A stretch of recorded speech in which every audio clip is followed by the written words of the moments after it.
안녕하세요. 스페인 역사문화 세미나 6주차 수업 시작할게요.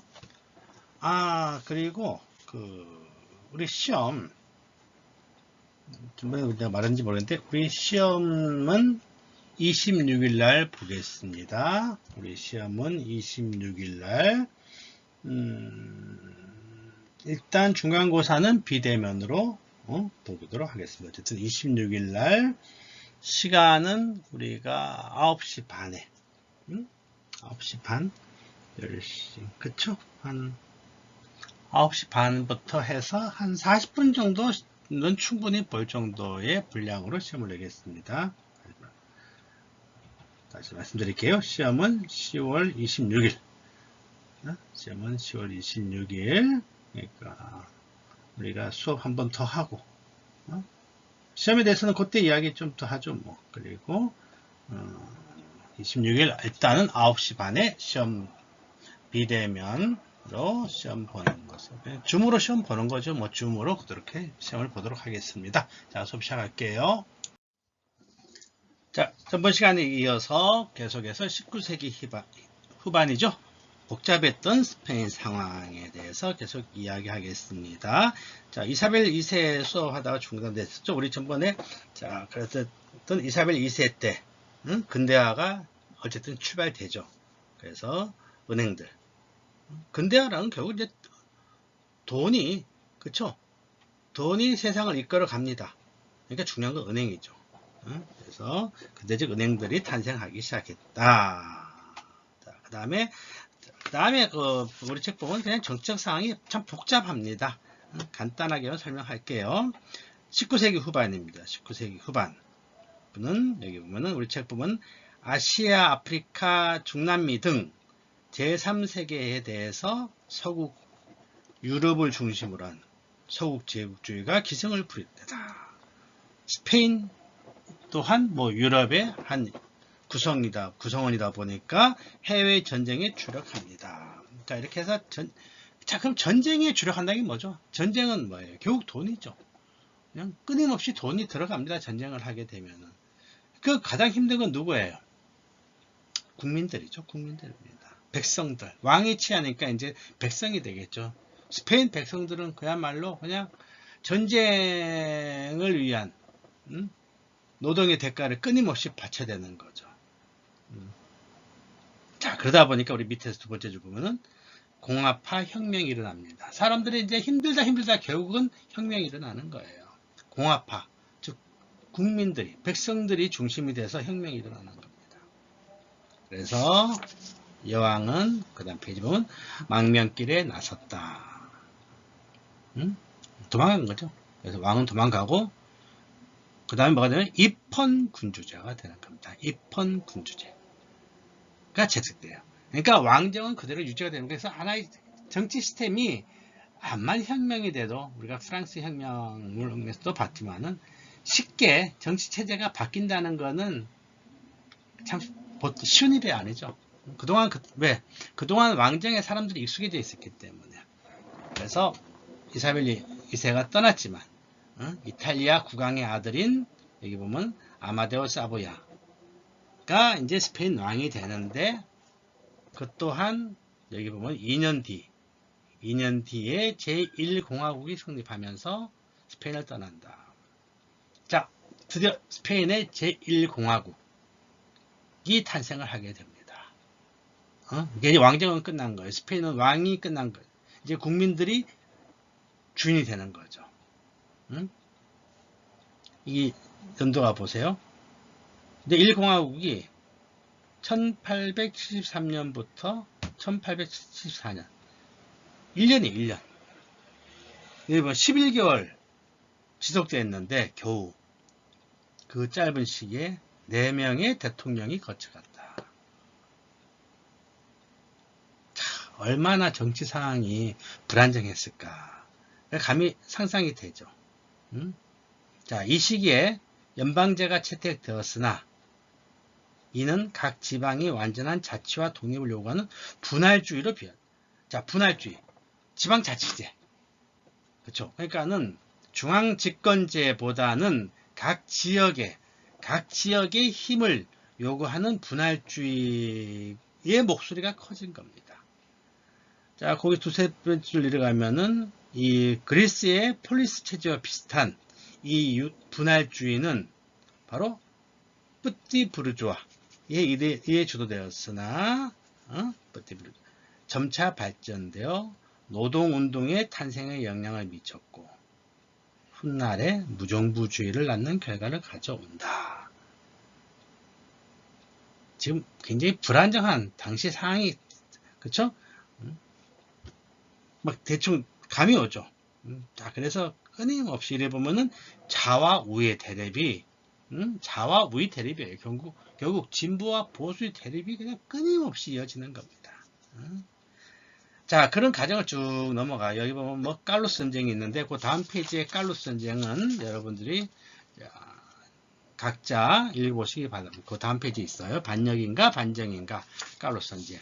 자, 요 시기입니다. 또 칼로스 전쟁이 3차에 걸쳐서 3차에 걸쳐서 일어나게 된다. 칼로스 전쟁은 앞에 조금 언급했었죠. 이사벨 2세가 왕위를 물려받은 가정에서 그러니까 왕의 딸이 물려받는 가정에서 법을 고쳐서 딸한테 물려주다 보니까는 왕이 권리를 갖고 있었던 동생이 이에 반대를 하고 전쟁을 일으킨 게 바로 칼로스 전쟁이죠.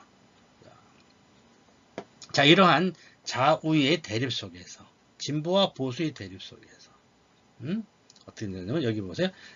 연도가 중요한 거 아니지만 어쨌든 19세기 1874년 네. 또 보수자가 어쨌든 뭐 장군이죠.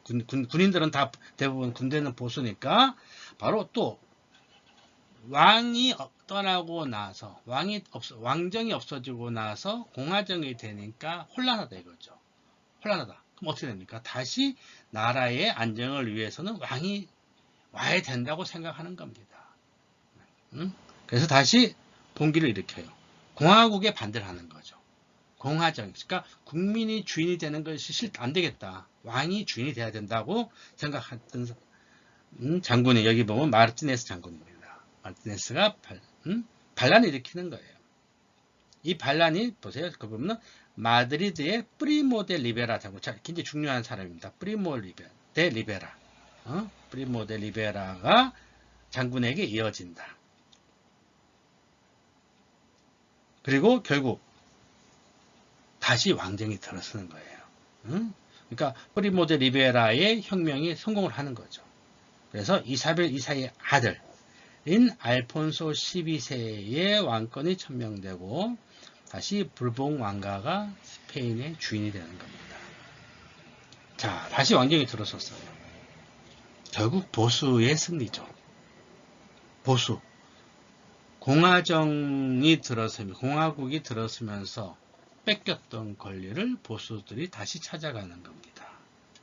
자, 그래서 이는 책 보면은 군주제의 부활인 동시에 대토지 소유제를 바탕으로 한 부르주아의 복권을 의미하였다. 공화정 시대에 그러니까 진보는 토지를 개혁합니다. 토지 개혁은 골자가 뭐죠? 농사 짓는 사람이 땅 주인이 돼야 된다는 거예요. 이건 오늘날 우리 시대 때도 지금 이 전쟁은 계속 벌어지고 있죠. 근데 사실 어때요? 농사를 짓는 사람들이 땅 주인이 되지 않고 모든 권력과 정보를 이용해서 유리한 위치에 있는 사람들이 그렇죠? 은행에서 싼 이자를 돈을 빌려가지고는 엄청나게 사들이고는 자기들이 농사도 짓지 않으면서 농사를 짓는 것이냐 신고를 하고 그리고 기회를 봐서는 그런 임야를 밀어서 아파트를 지어서 엄청난 차익을 챙기죠. 뭐 요즘에 뉴스에 뭐 많이 나오고 있죠. 그런 이야기들입니다. 그런데 그게 우리들 시대의 이야기 말고 옛날부터 참 인류 역사는 바뀌지 않는 것 같아요. 이 권력과 땅. 결국 다시 보세력이 땅을 찾아가는 거예요. 뺏겼던 땅을 찾아간 거죠. 그래서 보면은 그 다음에 알폰소 12세가 훗날에 알폰소 13세의 유복자를 남긴 채 세상을 떠나게 되고 왕비인 마리아 크리스티나. 앞에도 마리아 크리스티나가 섭정 나오지만 크리스티나 이름은 같은데 달라요. 지금의 마리아 크리스티나인데 합스부르크. 앞에는 부르봉 왕가의 마리아 크리스티나였고 지금은 이제 합스부르크의 마리아 크리스티나의 섭정 체제가 시작되었다. 이렇게 나오죠. 잠시 이사벨 2세 때 스페인 근대화가 이루어졌지만 시작되었지만 스페인은 굉장히 힘든 근대화의 역사를 가지게 되죠. 자, 그렇게 스페인의 근대화가 힘들게 걸어가야 될 수밖에 없었던 이런 여러 가지 저해 요인은 책에서 어떻게 보냐면은 자본 부족 뭐 이렇게 나옵니다. 뭐 여러 가지가 있겠죠. 여러 가지가 뭐 과학기술의 낙후성, 과학기술의 낙후성 아무래도 뭐 공부를 잘 못하니까 과학기술이 떨어지는 거죠. 에너지 부족, 소비계층의 부족, 관료계의 개입, 뭐 여러 가지 그렇죠. 뭐 근대화가 제대로 이루어지지 않은 나라들은 나 자체는 뭐 여러 가지 이유가 있을 겁니다. 자, 그렇지만, 그게 중요한. 그렇지만 그런 혼란의 과정에서도 산업화는 서서히 진행됐죠. 역사의 물결은 거슬 수가 없습니다. 왜? 같이 가는 거니까. 같이 가는 거니까. 옆에 나라들과 같이 가게 되거든요. 응? 뭐 무인도 섬이 아니잖아요. 그러니까 같이 갑니다. 빨리 가냐, 뭐 천천히 가냐, 제대로 가냐, 잘 못 가냐의 어떤 단계는 나라마다 있을 수 있겠지만은 가는 거는 가요. 서서히 진행되고 스페인은 자본주의 세계 경제에 편입됩니다. 그리고 산업화도 진행되죠. 자, 이렇게 즉 돈이 세상을 지배하면서 자본가들이 권력을 가지고 세상을 전면에 놨을 때 여기에 결국은 맞서는 건 누구죠? 노동자들입니다. 산업화가 진행될수록 돈의 유력은 세지지만은 노동자들의 숫자도 많아지겠죠. 자, 숫자가 많아지다 보니까 그들도 노동자 권리를 주장하고 목소리를 높이기 시작하는 겁니다. 자, 그래서 스페인 사회노동당 PSOE, 우리 현재 여당 민주당의 위치에 있는 PSOE 스페인 사회노동당이죠. 파르티도죠. 당은 파르티도죠. 파르티도 소시알 사회노동당. 그 다음에 노동자 오브레로. 오브레로 에스파뇰레. 그 다음에가 의회 때 UGT 노동자 총연맹이 이때 결성되었다는 거죠. 사회노동당. 그러니까 노동자들을 중심으로 노동자들의 권력을 주장하는데 지원해주는 그런 정치당들이 이때 생기게 됩니다. 그리고 유명한 인물들이 등장하는데 바쿠닌이 보낸 파넬리. 바쿠닌은 우리가 왜 마르크스, 칼 막스, 그쵸? 공산주의의 기초를 다듬은 칼 막스와 함께 그 러시아 혁명을 이끌었던 사람인데 바쿠닌은 그러니까 마르크스는 이래 보면 공산주의 이념 체제를 완성시켰고 바쿠닌은 아나키즘주의자예요. 아나키스트예요. 무정부주의자의 성격을 강하게 띱니다. 그러니까 굉장히 좀 자유분방한 스타일이었던가 봐요. 바쿠닌은. 그래서 그러잖아요. 무정부주의자들이 왜 큰 세력으로 발전을 못했을까라는 문제에 대해서는 여러 가지가 있겠지만은 무정부주의자들은 그야말로 자유주의의 끝판왕이죠. 어떠한 간섭도 배제하는 겁니다. 그러니까 정부라는 것, 정부조차도 배제하는 거잖아요. 정부가 왜 필요하냐는 거죠. 인간이 살아가야 되는데 정부는 규제나 하고 귀찮다는 거죠. 사람을 규제하는 기관이 정부라는 거죠. 그게 배제하는 겁니다. 그 정부를 무시해버리는 거죠. 그만큼 자유주의를 추구합니다. 자유를 추구하다 보니까는 같이 하나로 뭉치는 것도 싫은 거예요. 그것도 그러니까 하나의 틀을, 어떤 틀이든지 배제하는 겁니다. 틀은 인간의 자유를 배제한다는 거죠. 그러니까 그들은 결국은 각자가 뿔뿔이 흩어질 수밖에 없는 거예요. 그러니까 하나의 정당으로, 하나의 세력으로 뭉칠 수가 없는 태생적인 그런 한계를 갖고 태어났었겠죠. 그러니까 참 멋있잖아요. 무정부주의. 자유주의자죠. 자유주의의 끝판왕들은 결국 혼자서 가야 되는 그런 외로운 숙명론자들인 것 같아요. 그래서 어쨌든 이 바쿠닌 그러면은 러시아 혁명가지만 굉장히 그 아나키즘의 어쨌든 보면 창시자입니다. 자, 바쿠닌이 자기 제자를 파넬리를 보내요. 파넬리. 그 다음에 칼 마르크스의 사이인 라파르그. 라파르그도 프랑스의 사회주의자였습니다. 어떤 마르크스 딸의 신랑의 사이가 스페인에 옵니다. 와가지고 무정부주의와 사회주의 이념. 그러니까 파넬리는 주로 무정부주의 개념을 설파했겠죠. 그리고 라파르그는 바로 자기 장인의 마르크스의 사상을 전파했을 거고. 응? 자, 그래서 보세요. 중요합니다. 그러니까 1870년에요. 1870년에는 제1회 국제노동자의회가 바르셀로나에서 개최되었다. 굉장히 의미 있죠. 세계적인, 세계 최초로 국제노동자의회가 바르셀로나에서 개최되었다.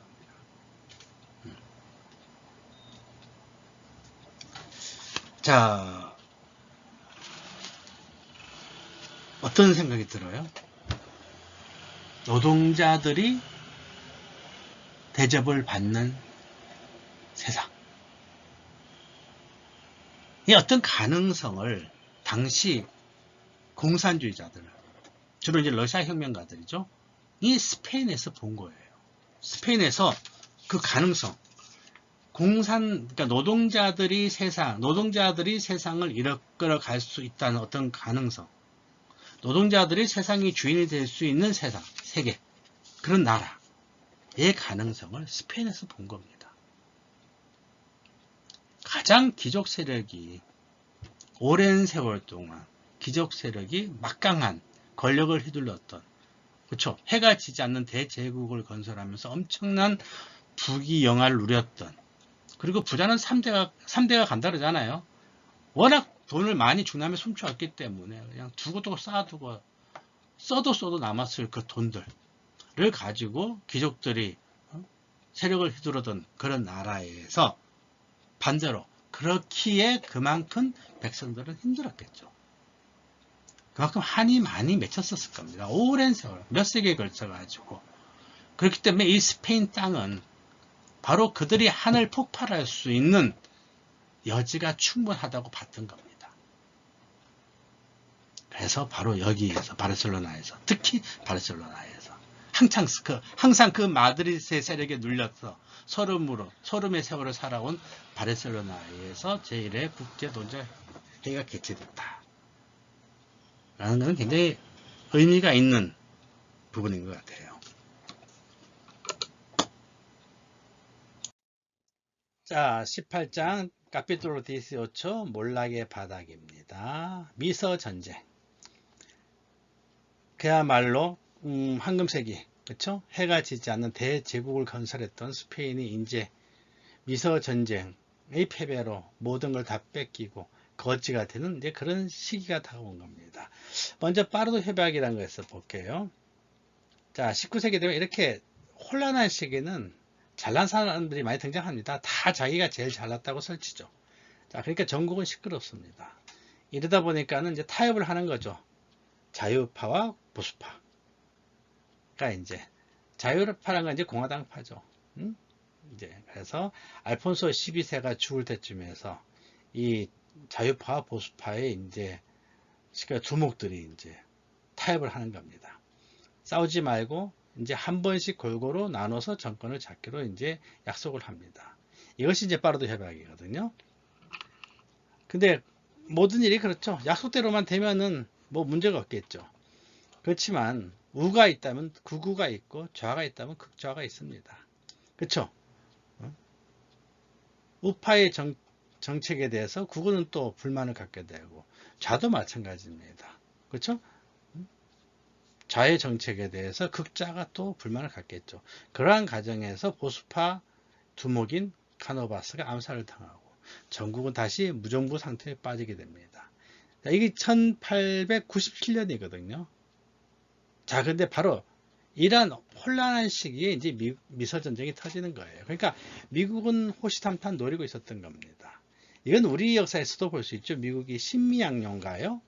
제가 그 하도 오래돼서 국사는 고등학교 3학년 때 마지막으로 배우고 더 이상 배우지 않아 가지고 고등학교 때 대학교 와서 교양으로 국사를 배웠는데 그때는 그 한 학기에 그것만 했던 것 같아요.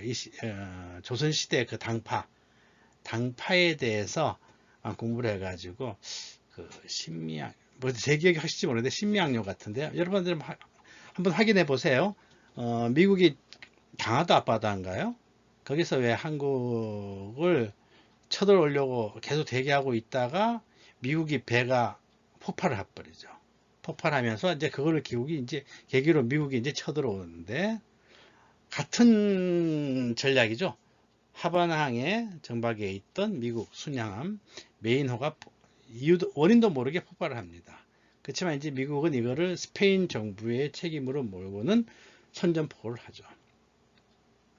자, 이렇게 그러니까 이러한 상황이 벌어지는 근본적인 이유는 바로 이거죠. 미국은 쿠바가 독립하기 이전에 스페인을 몰아내고 독립 후의 쿠바에 대한 권리를 행사하기 위해서 미리 전쟁을 도발한 것입니다. 그러니까 이 싸움은 미리 시작부터 이미 결정난 겁니다. 당시 최고의 실세로 떠오르던 미국, 그 다음에 이빨 빠진 호랑이, 그 뻔한 결과겠죠. 자, 어쨌든 그래도 스페인은 함대를 쿠바로 보내서 교전을 하였으나 미국에 패배를 하게 되고 육상에서도 미국과 쿠바 독립군에게 패배를 하게 됩니다. 그리고 아시아의 식민지 필리핀에서도 홍콩에 주둔해 있던 미국 함대에 의해서 대표를 하고 결국은 이제 두 손을 든 거죠. 항복을 하고 파리에서 평화조약을 체결합니다. 자, 여기에서 쿠바 독립을 인정하고 그로써 이제 미국은 어떤 카리브에 실제적인 실력 행사를 할 수 있는 그런 교두보를 만든 겁니다. 쿠바를 통해서. 그리고 푸에르토리코, 필리핀, 괌 등을 양도받게 됩니다. 그래서 오늘날 괌은 미국 영향이 되었고 푸에르토리코도 사실상의 미국의 한 주로 봐도 그렇게 무리한 말은 아닐 것 같아요. 필리핀 또한 오랜 시간 미국의 영향을 많이 받았죠. 그래서 필리핀이 잘하는 스포츠가 있죠. 뭐죠? 바로 농구죠. 미국의 점령하에 영향을 많이 받았기 때문에 농구가 국민 스포츠로 발달하게 됐죠.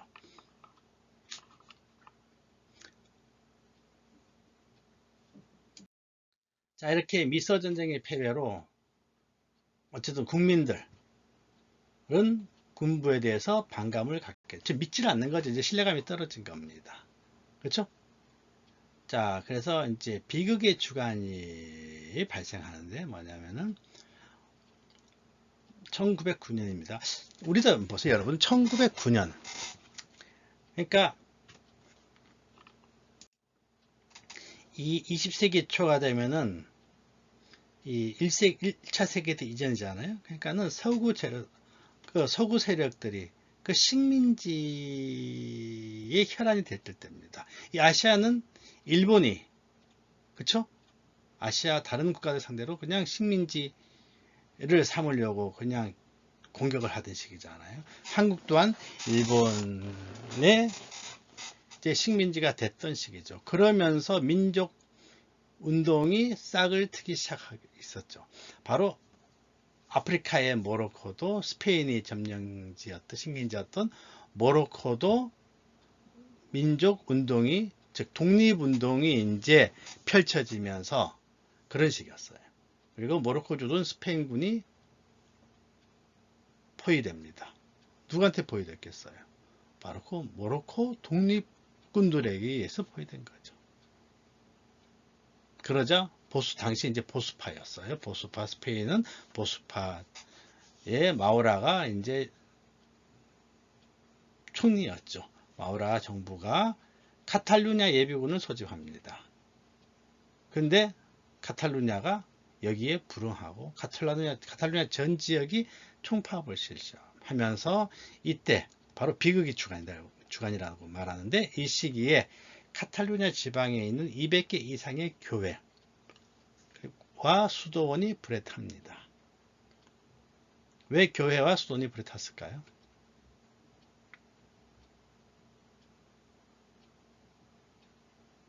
총파업 실시한 거, 그렇죠. 총파업을 실시합니다. 정부에 이제 반대를 하는 거죠. 그런데 왜, 무슨 이유로 교회와 수도원을 이렇게 200개 이상의 교회와 수도원을 불을 태웠을까요? 앞에서 말했죠. 그, 보수 세력의 3대 꼭지점이 있죠. 삼각형. 예, 꼭지점이 있죠. 3대 세력. 첫째는 뭐죠? 귀족이죠. 귀족. 그 다음에 군대. 나머지 하나가 바로 교회입니다. 가톨릭 교회. 이 3대 세력이 바로 보수 세력의 근본이 되는 겁니다. 그러니까 이러한 보수 세력의 반기를 틀고 교회를 불태운 거죠. 자, 이렇게 스페인 국내만 시끄러운 게 아니고 그 당시 우리나라도 시끄러웠죠. 일본의 압력에 반대해서 우리의 독립을 위해서 끊임없이 여기저기에서 독립운동이 펼쳐지고 있던 시기였잖아요. 자, 이런 식입니다. 자, 이제 제1차 세계대전이 바로 또 이런 혼란한 시기에 이제 또 발발하는 겁니다. 근데 스페인은 중립을 선언했어요. 이때.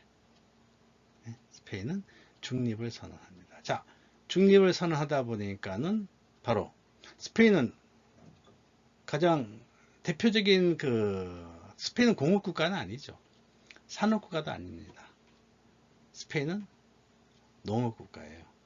네, 전쟁이 일어나면 가장 중요한 게 먹거리죠. 자, 그래서 이 먹거리를 팔아서 스페인 경제는 굉장히 화응을 누리게 됩니다. 그게 결국 중립을 선언한 덕택이 있죠.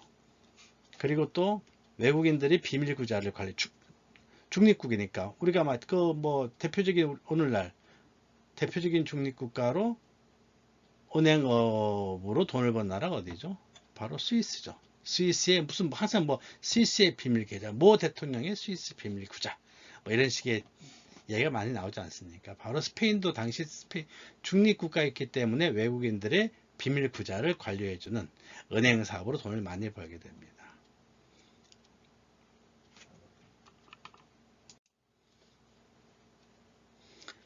자, 그렇지만 막상 독일 입장에서는 스페인이 괘씸했던 거예요. 그렇죠? 힘들 때 도와주니까는 정작 전쟁이 났을 때는 도와주진 않고 중립을 선언해서 자기들끼리 잘 먹고 잘 사니까 스페인이 이제 봉쇄작전을 펴니다. 스페인을 그냥 몰락시키려고 봉쇄작전을 펴서, 자, 봉쇄작전을 하니까 어떻게 돼요? 잠수함이 하여튼 스페인으로 들어오는 배들을 다 폭파시켜 버리는 거예요. 그러니까 스페인은 농업국가죠. 농업국가입니다. 산업도 공장도 없어요. 밥은 먹지만 사람이 밥만 먹고 살 수는 빵만 먹고 살 수는 없죠. 암만 전쟁 중이라도. 자, 그러니까는 공산품들이 비싸지는 겁니다. 물자가 비싸지고, 자, 공산품이 물건이 비싸지면 어떻게 돼요? 결국 돈 가치가 떨어지겠죠. 그러면서 인플레이션이 발생하고. 그래서 스페인은 중립선언을 통해서 얻었던 경제적인 혜택을 다 그냥 까먹게 되는 겁니다. 다시 거지가 돼버린 거예요. 자, 이렇게 스페인의 19세기 역사는 바로 한마디로 몰락의 역사라고 우리가 정의 내릴 수 있습니다. 자, 이렇게 나라가 이제 망하니까 또 있죠. 지식인과 작가들이 등장을 합니다. 지식인과 작가가 등장해서 이들을 바로 98세대라고 하거든요. 헤네라시온 노벤타이 오초라고 합니다. 자, 왜 98세대라고 하냐면은 바로 1898년에 스페인이 미소전등을 통해서 완전히 거지가 되지 않습니까? 자, 그래서 그러한 상황에서 망했던 나라를 다시 이렇게 세우자라는 의미에서 98세대라고 이름을 붙이죠. 98라고 La Generación 98. 그래서 지식인과 작가들을 중심으로 무능한 정치 체제를 비판하고 스페인의 재건을 주장합니다. 자, 그래서 이들은 국가적인, 그러니까 나라가 왜 망했는지 그 이유를 이제 원인을 진단하고 가능한 해결책을 제시하려고 합니다. 그리고 기득권, 바로 기득권이란 거는 구세력이죠. 구세력. 구세력. 우리가 막 소위 말하는 수골통, 그렇죠? 적폐세력이라고 그러죠. 적폐세력, 수골통에 대한 어떤 적대감.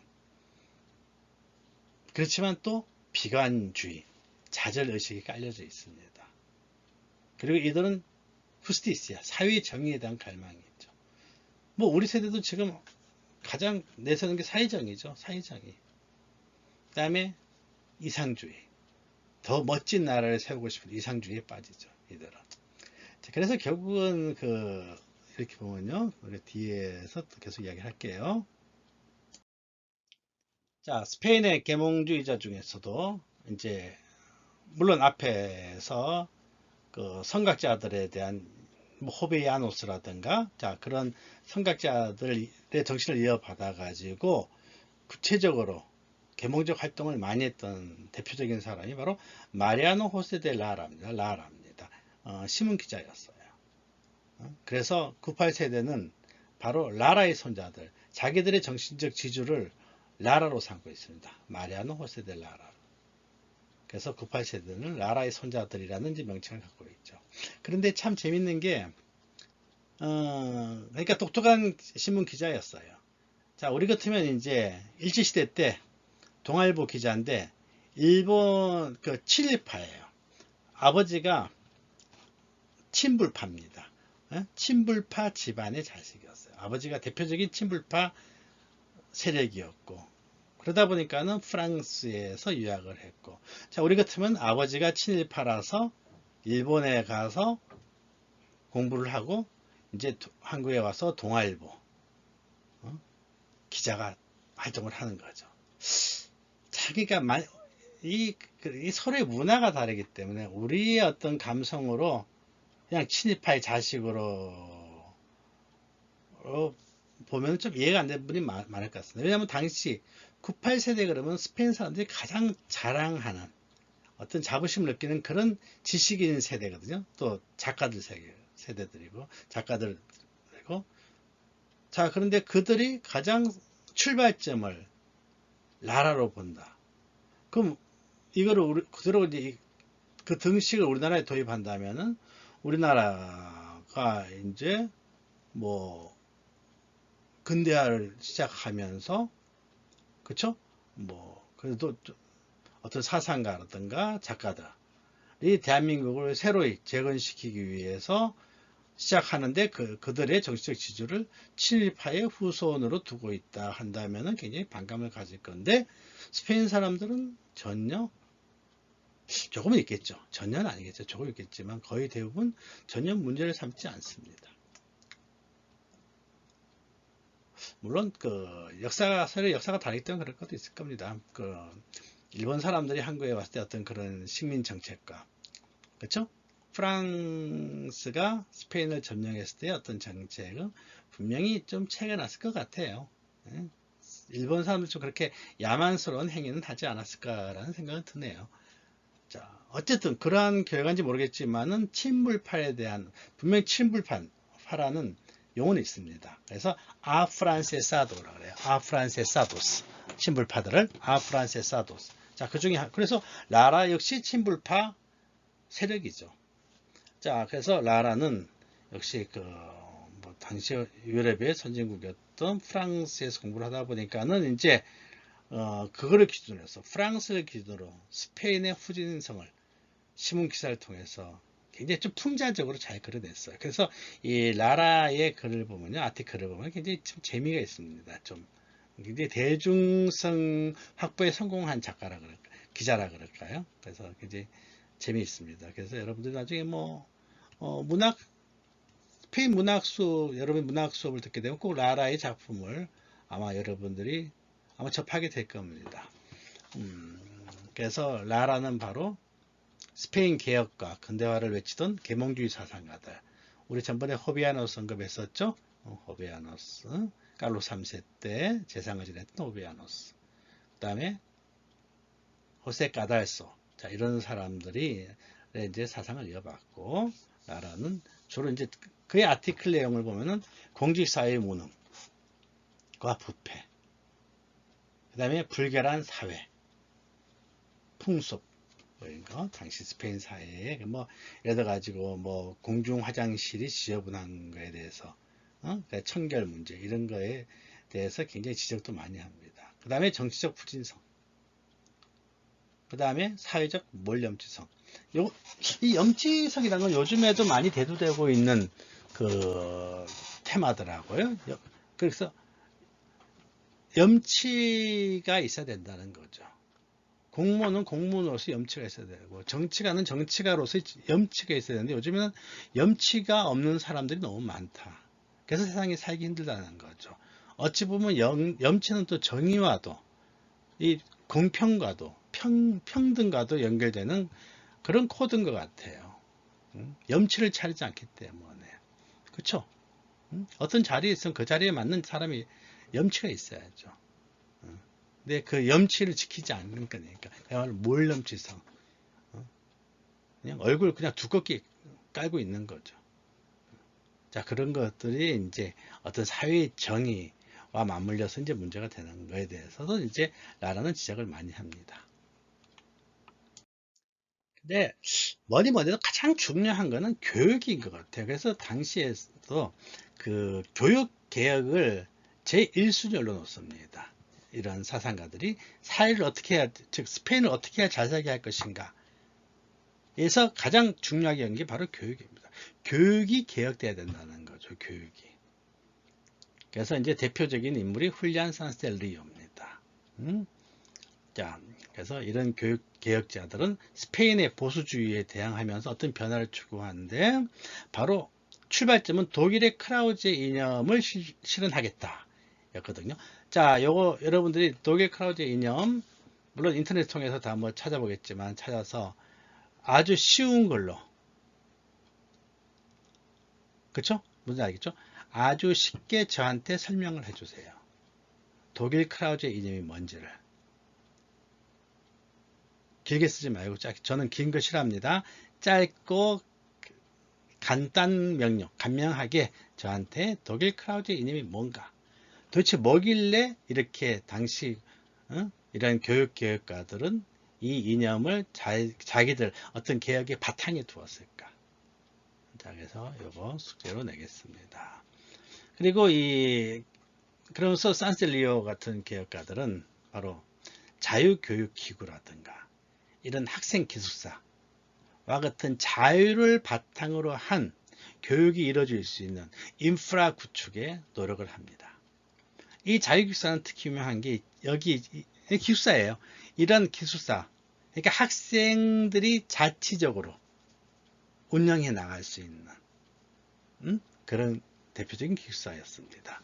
그래서 여기서 이제 하숙이, 소위 말하는 기숙사 생활을 했던 친구들 중에 대표적인 인물이 보면은 페데리코 가르시아 로르카. 여러분들 스페인 문학을 공부하면서 가장 대표적인 27세대, 즉 스페인 내란 때 죽었어요. 스페인 내전 때 죽어서 세계적인 인물이 됐던 시인이죠. 페데리코 가르시아 로르카, 대표적인 초현실주의 작가입니다. 루이스 부뉴엘, 역시 초현실주의를 추구했던 영화 감독입니다. 스페인 영화의 아버지죠. 스페인 영화 감독의 아버지입니다. 그리고 유럽 영화사에 있어서 루이스 부뉴엘을 빼고는 유럽 영화를 설명할 수가 없을 정도로 어떤 당시 초현실주의 바탕으로 한 작품을 추구하는데 굉장히 많은 노력을 했던 그런 천재죠. 루이스 부뉴엘. 그리고 살바도르 달리, 그러면 여러분들이 말하는 대표적인 그런 화가죠. 그런데 오늘 제가 마음먹고 또 숙제를, 좀 큰 숙제를 낼게요. 루이스 부뉴엘이 안달루시아, 이렇게 한국어로 번역하면 안달루시아의 개라는 영화를 만듭니다. 한 20분 될 거예요. 그런데 루이스 부뉴엘이 살바도르 달리와 같이, 왜 친구니까. 자, 얘네들은 얘네들 아닙니다. 이분들은 다 친구였어요. 같이 기숙사에서 생활하면서. 그래서 어찌 보면 참 시대의 또라이들이죠.